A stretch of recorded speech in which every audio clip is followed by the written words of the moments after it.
Hey, what's going on, guys? Taylor Sharp here with you, host of the Huddle Up podcast, where we obviously talk all things NFL football. A lot of noise going on with all the head coaches, a lot of new hires in the National Football League. We'll break down all those new hires right now. Okay, so 7 NFL head coaching jobs came open this offseason. 6 of those 7 have already been filled. What the heck are you doing, New Orleans Saints? We'll get to them. What I want to do right now is look at the teams that have made hires. We're going to talk about who they hired and whether or not I like it or don't like it. First up, we're going to start with, the first hire that was off the board. That's Mike Vrabel being hired by the New England Patriots. I absolutely love this hire, and if I was a team that needed a head coach in the offseason, Mike Vrabel would have been my first call. First off, I love the fit with the New England Patriots, right? It's a guy that gets to go back home, a place where he played a lot and had a ton of success under Bill Belichick.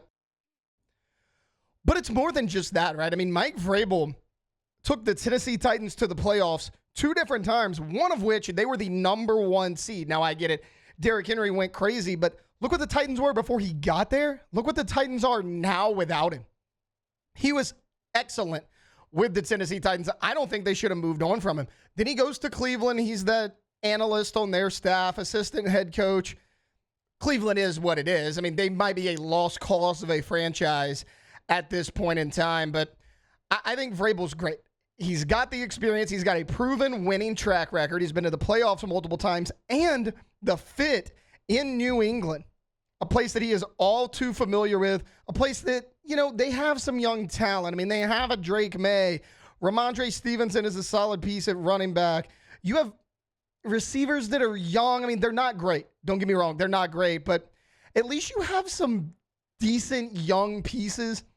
Mike Vrabel's going to get that defense right. So if you can have a really strong, really solid defense, that'll take some of the pressure off of Drake May. We'll see him hopefully alleviate a lot of those rookie mistakes we saw from him this year during his first year.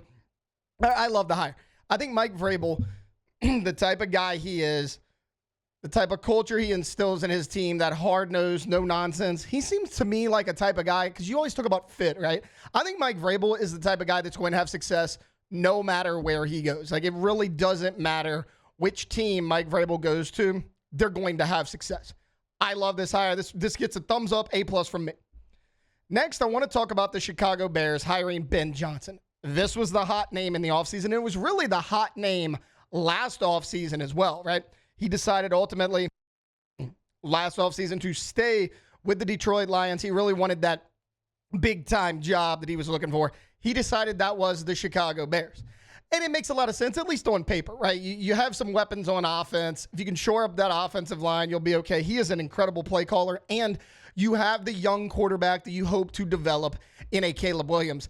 I am not a big Caleb Williams fan. I think he left a lot to be desired even as a rookie. I had a lot of concerns with him coming out of the draft, but I think if anybody in this hiring process could get the most out of Caleb Williams, you got to believe it's Ben Johnson, because we've seen him do it time and time again. I mean, he worked wonders with Jared Goff, who was written off completely by the Los Angeles Rams, and all he did was look like a top 10 quarterback the last 2 years and get them to the 1 seed this season, and they were in the NFC Championship just a year ago.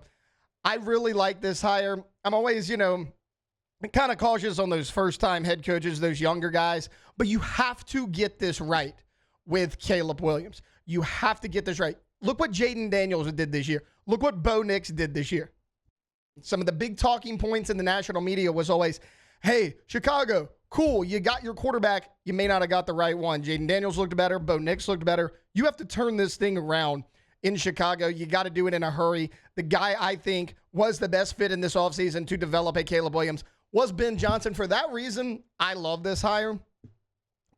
Because, again, he doesn't have a ton of experience, at least not as a head coach, but he learned under Dan Campbell. Look at what Dan Campbell has done in Detroit. He has completely turned around that franchise. He's kind of remade it in his own image, instilled his own culture in that locker room. The guys love playing for him. So not only is Ben Johnson an excellent play caller and an excellent tactician, he can learn how to build a franchise and command a locker room, as he was able to learn under a guy that does that so well in Dan Campbell.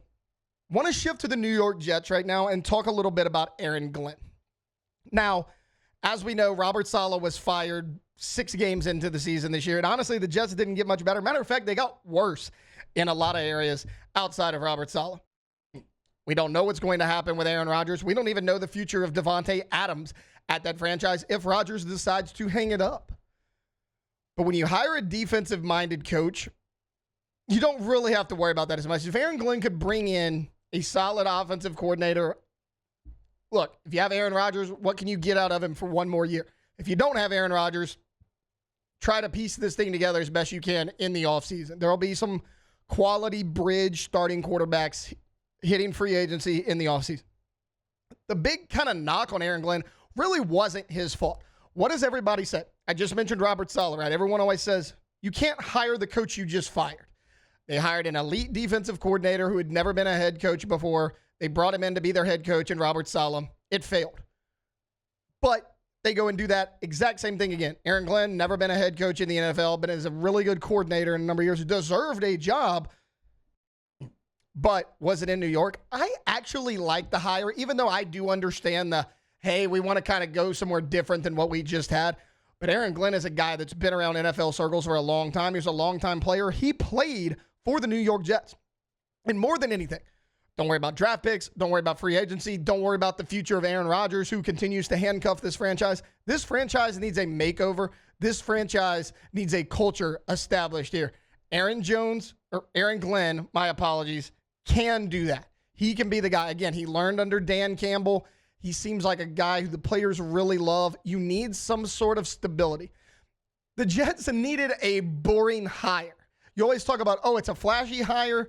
Everyone's trying to make a flashy hire. Sometimes a boring hire is what you need. Aaron Glenn is a boring hire, but that's okay because he's all football all the time. You're not going to get any off-the-field issues with Aaron Glenn. You're not going to hear anything crazy in any of the press conferences. But what he's going to do is he's going to turn this team into a bunch of hard workers because that's what Aaron Glenn is. I like this hire for a number of reasons, but more importantly, you need someone to come in and establish a culture. I believe Aaron Glenn can do that. Maybe one of the most surprising hires this offseason was not that the Raiders had a head coaching vacancy, because they got a head coaching vacancy every 2 to 3 years. It's the fact that they hired Pete Carroll. Pete Carroll was out of the league last year. He's 72 years old. And typically I'm okay with, hey, this guy, the resume speaks for itself. A lot of people were talking about Bill Belichick coming back into the NFL. The reason I don't particularly like this hire, you don't really have any weapons on offense, which is what Pete Carroll is normally known for, is establishing that really good offense. He's great on the defensive side as well, but he's always had that quarterback. You don't really have that quarterback, and you won too many games this year towards the end of the season. You're sitting at 6 right now. The top 2 quarterbacks in this draft, according to everyone, not me, but according to most people, Cam Ward and Shedeur Sanders. Both of those guys are going to go into the top anywhere from 1 to 2 to 1 to 4. They're both going to go in the top 4 picks. You're sitting there at 6. You're either going to have to make a trade and give up some valuable assets, or you're going to have to sit back, grab whoever's left, or potentially go grab a bridge quarterback like we just talked about with the New York Jets. I don't particularly like this hire, not because I don't think Pete Carroll's a good coach. I think Pete Carroll is an outstanding coach, but I think the Raiders' rebuild is going to take a little bit of time. I don't think they're 1 piece, 2 piece, 3 pieces away from competing. You look at the division they're in. The division the Raiders are in, the Kansas City Chiefs, Denver Broncos, LA Chargers, all 3 of those teams made the playoffs this year. Justin Herbert, Bo Nix, Patrick Mahomes. All going to be starters in this league for a long time.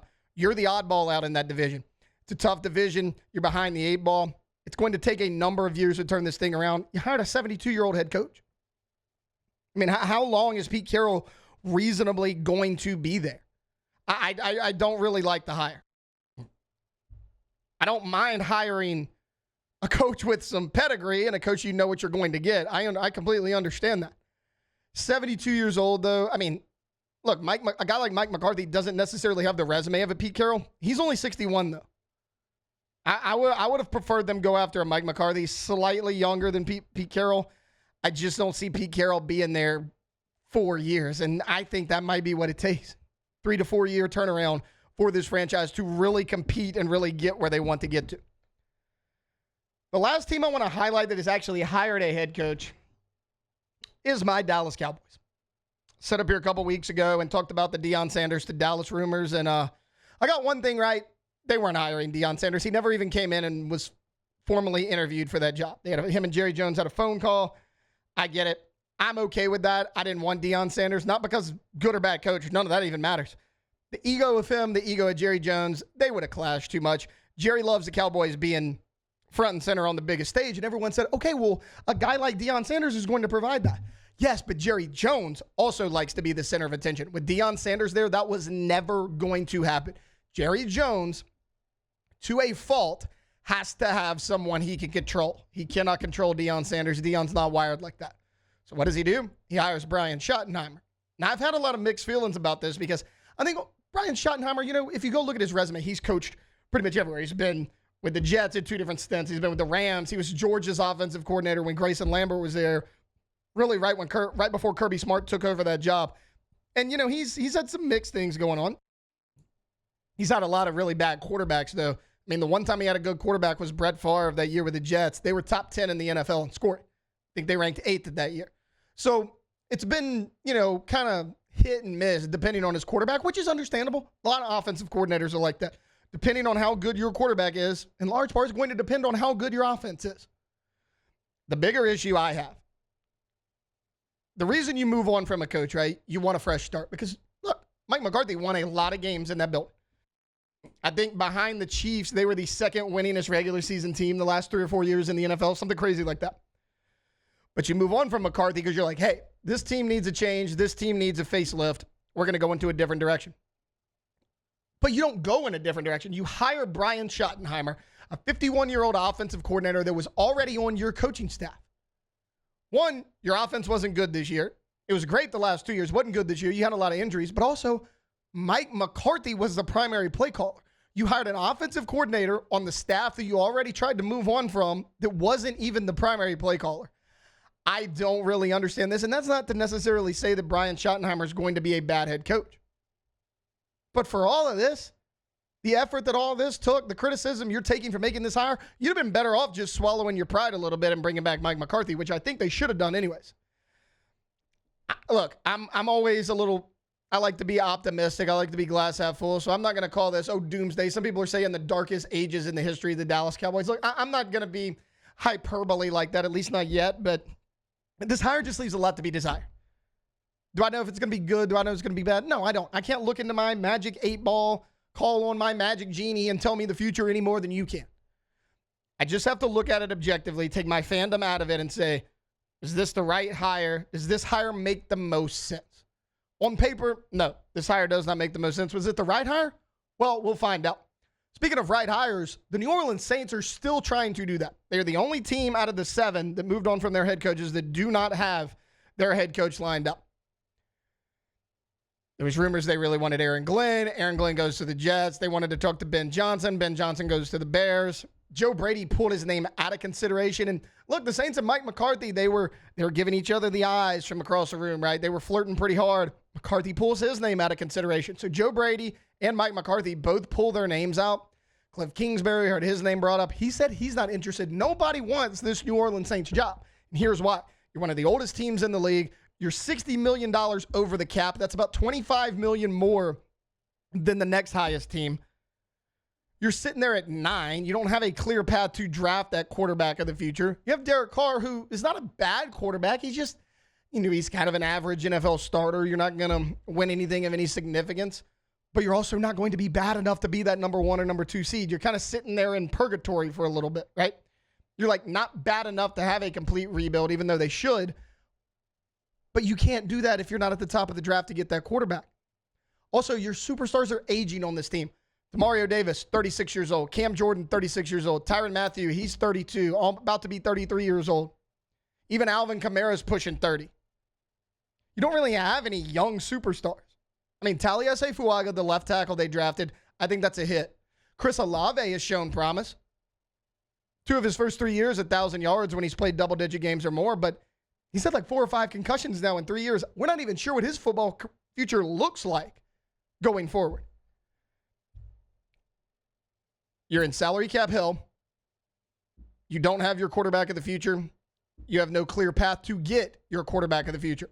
All 3 of those things is the main reasons the candidates are turned off by this job. Also, working with a GM who has just had a really bad look in the media. It's bad soundbite after bad soundbite after bad soundbite from Mickey Loomis.